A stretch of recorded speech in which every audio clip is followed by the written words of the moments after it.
All right, guys, let me show you how to dye your armor, your horses, your shields, your swords, everything in Crimson Desert.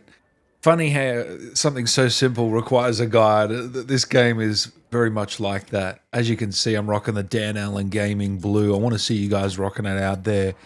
It's the most stark blue. It stands out like a fucking sore thumb.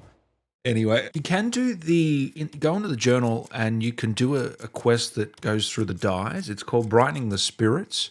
As you progress through the missions with the Greymanes and the base building, you'll get this one. So I recommend doing it. You get a grey dye and it kind of goes through it.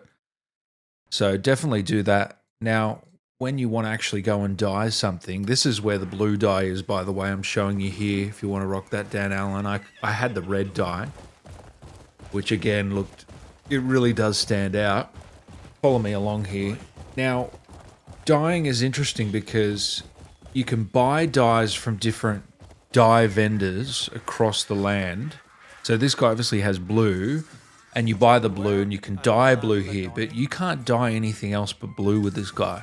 Weirdly, I thought, it's pretty stupid. I feel like you should, if you get a dye, you can deal with any of them, but the dye is tied to the vendors. Now, you've also got to click use on it in your inventory.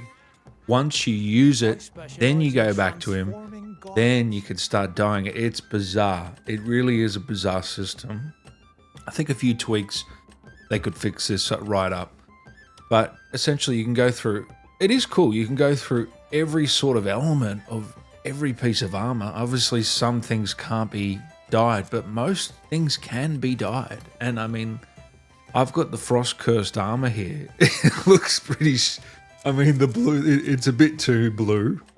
I know, but I got to rock the branding, guys. The Dan Allen Gaming branding. You can change the material as well. You can go over to your horse and change him, sword, shield, bows, and you can even change the rustiness. If L2 and R2 to change material, rustiness, the dirt. So. That's how you essentially do it. So let's say you've got a green dye. Well, you've got to find the green vendor or you're not doing it. Now, if you want to craft the dye, head to here where there's a cauldron. Doesn't have to be specifically here, but this is the cauldron I've been using.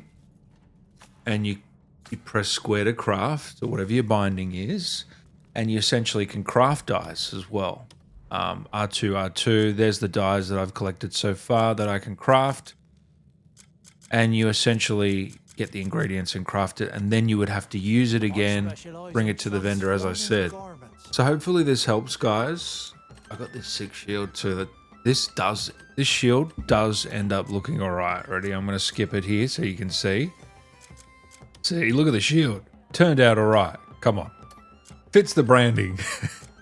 Anyway, any questions on the dyeing, leave it in the comments, guys. I'll be happy to try and help. And everyone looking for dyes and where different people are, throw it in the comments too where you find stuff, because I'm looking for other colors too. Of course, I'm going to rock the blue the whole game now, but still looking for the other colors. So let me know, guys. Thanks as always, and I will see you later.